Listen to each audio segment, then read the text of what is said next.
Opening సీన్లో Francis అనే వ్యక్తిని చూపిస్తారు. ఇతను ఆఫీస్ నుంచి ఇంటికి రాగానే ఒక ఫోన్ వస్తుంది. అతన్ని ఎవరో బెదిరిస్తూ ఫోన్ చేస్తారు. సోఫియాని మర్చిపోవాలి అని.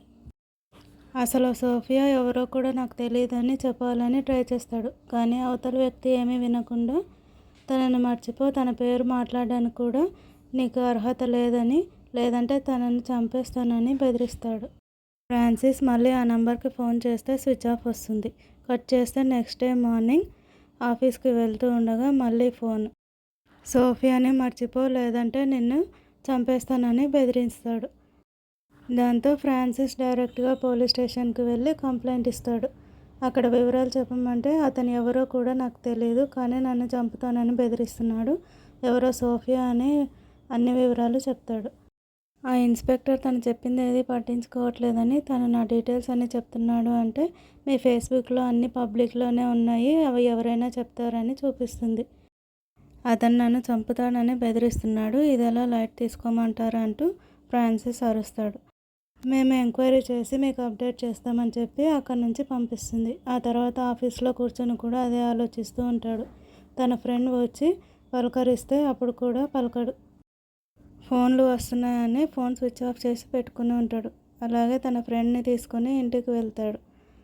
ఇంకా భయం వేస్తుంది అని మాట్లాడుకుంటూ ఉండగా ఎవరో డోర్ కొడతారు. చూస్తే వాచ్మెన్. తర్వాత వీళ్ళు మాట్లాడుకుంటుండగా ఒక అన్నోన్ నెంబర్ నుంచి కాల్ వస్తుంది. తన ఫ్రెండ్ ఫోన్ లిఫ్ట్ చేసి మాట్లాడతాడు. అది ఎవరో కాదు, ఇన్స్పెక్టర్. ఆ ఇన్స్పెక్టర్ ఫోన్ చేసిన అతని పేరు సంజయ్ భాటియా అని, అతను కృష్ణగంజ్ బీహార్లో ఉంటాడని చెప్తుంది. అసలు సంజయ్ భాటియా ఎవరో నాకు తెలియదని చెప్తాడు. అతని ఫోటో కూడా పంపిస్తుంది. అతని ఫోటో చూసాక కూడా ఇతను ఎవరో నాకు తెలియదని అంటాడు. ఆ తర్వాత కట్ చేస్తే నెక్స్ట్ సీన్లో పోలీసులు బీహార్లోని అతని ఇంటికి, సంజయ్ భాటియా ఇంటికి వెళ్తారు. అక్కడ వాళ్ళ పేరెంట్స్ అతను ఇక్కడ లేడు, కోల్కతాలో పనిచేస్తున్నాడు అని చెప్తారు. వీళ్ళు అక్కడ కూడా ఫోన్ చేసి కనుక్కుంటారు. కానీ సంజయ్ 2 రోజుల నుంచి ఆఫీస్కి రావట్లేదని తెలుసుకుంటారు. ఆ తర్వాత అక్కడ అతనున్న అడ్రస్కి వెళ్తారు. డోర్ బెల్ ఎంత కొట్టినా ఎవరూ తీయరు. దాంతో వాచ్మెన్ని అడుగుతారు. ఆ తర్వాత అక్కడున్న ఓనర్ని అడుగుతారు. సీసీటీవీ ఫుటేజ్లు కూడా చెక్ చేస్తారు. సంజయ్ లోపలికి వెళ్ళినట్టుంది కానీ బయటికి వచ్చినట్టు ఉండదు. దాంతో మరొక కీ తీసుకుని లోపలికి వెళ్తారు. లోపలికి వెళ్ళి అంతా చూస్తుండగానే సంజయ్ అనే వ్యక్తి తన బెడ్రూమ్లో చనిపోయి పడి ఉంటాడు. అది చూసి అతను బతుకున్నాడా లేదా అని చూస్తాడు. అతను చనిపోయి ఉంటాడు. పక్కనే కత్తి పడి ఉంటుంది. రూమ్ అంతా చూస్తే అక్కడ సోఫియా ఫొటోస్ అన్నీ ఉంటాయి. తనని లవ్ చేస్తున్నట్టు తెలుస్తుంది. ఆ తర్వాత ఫోరెన్సిక్ వాళ్ళని పిలిపిస్తారు. తర్వాత ఫ్రాన్సిస్కి ఈ విషయం తెలుస్తుంది, సంజయ్ అనే వ్యక్తి చనిపోయాడని. అదే విషయం వాళ్ళ ఫ్రెండ్కి చెప్తాడు. కట్ చేస్తే నెక్స్ట్ సీన్లో ఫోరెన్సిక్ డిపార్ట్మెంట్ అతను ఇది ఆత్మహత్య అని చెప్తాడు. కానీ ఇతను వేరే వాళ్ళని చంపుతానని బెదిరించాడని, ఇతను ఎందుకు ఆత్మహత్య చేసుకుంటాడని వాళ్ళు వాదిస్తారు. దాంతో మళ్ళీ కేసుని డీటెయిల్డ్గా చెక్ చేస్తూ ఉంటారు. సీసీటీవీ ఫుటేజ్లు చూస్తే అక్కడ అందరూ వచ్చి రిటర్న్ వెళ్ళిపోతూ ఉంటారు.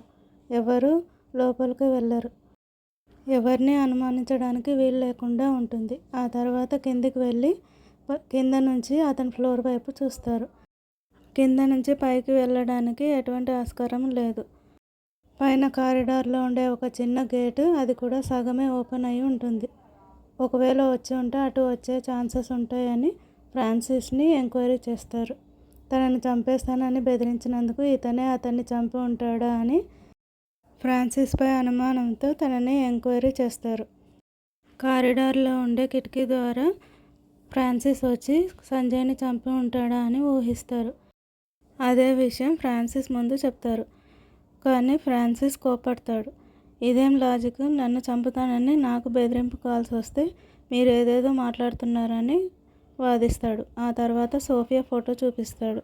అసలు ఆమె ఎవరో కూడా నాకు తెలియదు అని అంటాడు. తర్వాత ఫోరెన్సిక్ వాళ్ళు ఇంటర్నెట్లో చెక్ చేస్తే ఆమె ఫోటోలన్నీ కనిపిస్తాయి. ఫేస్బుక్లో ఉన్న ఫొటోస్ అన్నీ సంజయ్ తన రూమ్లో పెట్టుకుని ఉంటాడు. తర్వాత ఫ్రాన్సిస్ వాళ్ళు కూడా చెక్ చేస్తారు. ఈ సోఫియా నిజమే అని మాట్లాడుకుంటారు. ఆ తర్వాత సంజయ్ వాళ్ళ పేరెంట్స్ వచ్చి అతను చనిపోయాడని తెలుసుకుంటారు. మీడియా వాళ్ళు సంజయ్ ఉన్న అపార్ట్మెంట్ దగ్గరకు వచ్చి న్యూస్ టెలికాస్ట్ చేస్తూ ఉంటారు. కట్ చేస్తే నెక్స్ట్ సీన్లో ఈ పోలీసులు ఆ సోఫియా దగ్గరికి వెళ్తారు. తనేమో రిసెప్షనిస్ట్గా పనిచేస్తూ ఉంటుంది. తన దగ్గరకు వెళ్ళి సంజయ్ గురించి మాట్లాడతారు. అసలు ఆ సంజయ్ ఎవరో కూడా నాకు తెలియదని చెప్తుంది. అయితే నీ ఫోటోలు సంజయ్ బెడ్రూమ్లో ఎందుకున్నాయని ఎంక్వైరీ చేస్తారు. ఆ తర్వాత ఫ్రాన్సిస్ ఫోటో కూడా చూపిస్తారు. అసలు వీళ్ళిద్దరూ ఎవరో కూడా నాకు తెలియదని చెప్తుంది. ఆ తర్వాత సంజయ్ బెడ్రూమ్లో ఉన్న తన ఫొటోస్ని చూస్తుంది. ఇవన్నీ నా ఫేస్బుక్ ఫొటోస్ అని చెప్తుంది.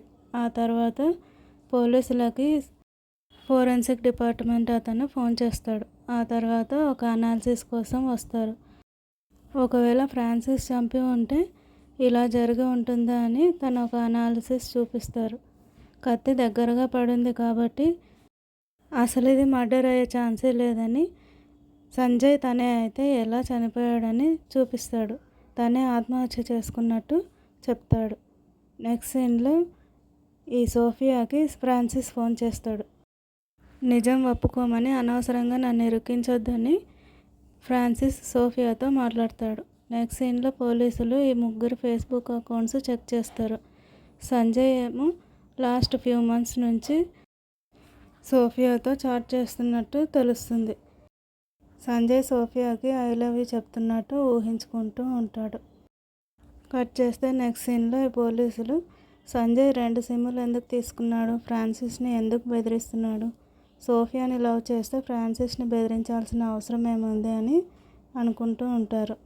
ఆ తర్వాత సంజయ్ ఫ్రీక్వెంట్గా మాట్లాడిన ఫోన్ నంబర్ సోఫియా పేరు మీద ఉంటుంది.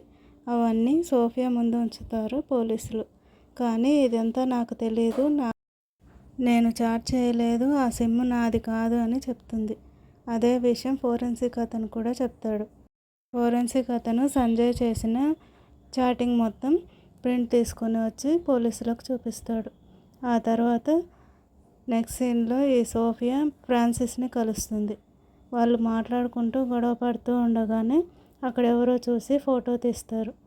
అదే విషయం పోలీసులకు చెప్తారు. వీళ్ళిద్దరికీ ఎటువంటి సంబంధం లేకపోతే వీళ్ళెందుకు కలిశారని వాళ్ళు అనుమానంగా మాట్లాడుకుంటూ ఉంటారు. సోఫియా పేరు మీద ఒక ఈమెయిల్ ఐడి కూడా క్రియేట్ అయి ఉంటుంది. ఆ తర్వాత దాని ఐపీ అడ్రస్ కనుక్కోమని ఆఫీసర్కి చెప్తాడు. ఆ అడ్రస్ చెప్తే వాళ్ళ ఇంటికి వెళ్తారు. అక్కడ ఒక అనిత అనే అమ్మాయి ఉంటుంది. ఆ అనిత అనే అమ్మాయిని ఎంక్వైరీ చేస్తారు. కట్ చేస్తే నెక్స్ట్ సీన్లో సోఫియా పేరు మీద ఉన్న ఫోన్ నంబరు, అలాగే తన ఈమెయిల్ ఐడి ఇవన్నీ 3 నెలల ముందే స్టార్ట్ చేశారని, అప్పటి నుంచే కమ్యూనికేషన్ ఉందని చెప్తారు. అంతకుముందు లేవని చెప్తారు. ఆ తర్వాత తన బెడ్రూమ్లో ఉండే ఫొటోస్ అన్నీ ఫేస్బుక్లో ఉన్నవి మాత్రమే అని, అవి ఎవరైనా తీసుకోవచ్చని చెప్తాడు. ఈ చాటింగ్, ఫోన్ మాట్లాడడం ఇవన్నీ 3 నెలల ముందు నుంచి మాత్రమే స్టార్ట్ అయ్యాయని అతను చెప్పడంతో జరిగిందంతా చూపిస్తారు. సంజయ్ సోఫియాకి ఐ లవ్ యూ చెప్పి తనని పెళ్లి చేసుకోమని అడుగుతాడు. కానీ ఆ అమ్మాయి మాత్రం తను ఫ్రాన్సిస్ అనే వ్యక్తిని ప్రేమించానని, తనే నా జీవితం అని సంజయ్తో చెప్పి తనతో మాట్లాడడం మానేస్తుంది. కట్ చేస్తే నెక్స్ట్ సీన్లో పోలీసులు అనితని ఎంక్వైరీ చేస్తూ ఉంటారు. వాళ్ళ పేరెంట్స్ ఏమో మా పాపకి ఏమీ తెలియదని మాట్లాడుతూ ఉంటారు. పోలీసులు అన్ని చాటింగ్ వివరాలు, జీమెయిల్ వివరాలు అన్నీ తన ముందు పెట్టి తనని అడుగుతారు. అప్పుడే తెలుస్తుంది ఈ అనిత అనే అమ్మాయి టెలిమార్కెటింగ్లో పనిచేస్తుందని, వాళ్ళ క్రెడిట్ కార్డులు అమ్మడానికి సంజయ్కి ఫోన్ చేసిందని, అలా వాళ్ళ మధ్య పరిచయం ఏర్పడిందని, తన పేరు చెప్పమంటే తనకు ప్రాబ్లం కాకూడదని తన డేటాబేస్లో ఉండే సోఫియా అనే అమ్మాయి పేరు చెప్తుంది. సో ఆ తర్వాత సోఫియా పేరు మీద ఒక కొత్త ఫోన్ నంబర్ని తీసుకుంటుంది. అలాగే సోఫియా పేరు మీద ఒక జీమెయిల్ని క్రియేట్ చేస్తుంది. అయితే సంజయ్ని ఎందుకు చంపావని అడిగితే, సంజయ్ చనిపోయాడన్న సంగతి ఉదయం పేపర్లో చూసేదాకా నాకు తెలియదని చెప్తుంది. తన క్రెడిట్ కార్డులు అమ్మితే తనకు బోనస్ వస్తుందని, అందుకే అతనితో మాట్లాడానని, తన ఒరిజినల్ ఐడి బయట పెట్టకూడదని సోఫియా పేరు వాడానని చెప్తుంది. ఫ్రాన్సిస్ పేరు కూడా తన డేటాబేస్లో చూసే చెప్పానని, అతన్ని వదిలించుకోవడానికి అలా చెప్పానని చెప్తుంది. నెక్స్ట్ సీన్లో సంజయ్ ఫోన్ ఆన్ అయిందని ఒక అతను తెచ్చి చూపిస్తాడు. ఆ తర్వాత అందులో సంజయ్ ఆత్మహత్య చేసుకున్నట్టు వీడియో ఉంటుంది. అది చూసిన పోలీసులు అప్పుడే ఫోరెన్సిక్ అతను చెప్పింది నిజమని నమ్ముతారు. కట్ చేస్తే నెక్స్ట్ సీన్లో ఫ్రాన్సిస్, సోఫియా ఈ కేసు సాల్వ్ అయినందుకు సంతోషపడుతూ ఇద్దరు ఒకరికొకరు సారీ చెప్పుకుంటారు. ఓకే ఫ్రెండ్స్, మరో కొత్త స్టోరీతో మళ్ళీ కలుద్దాం.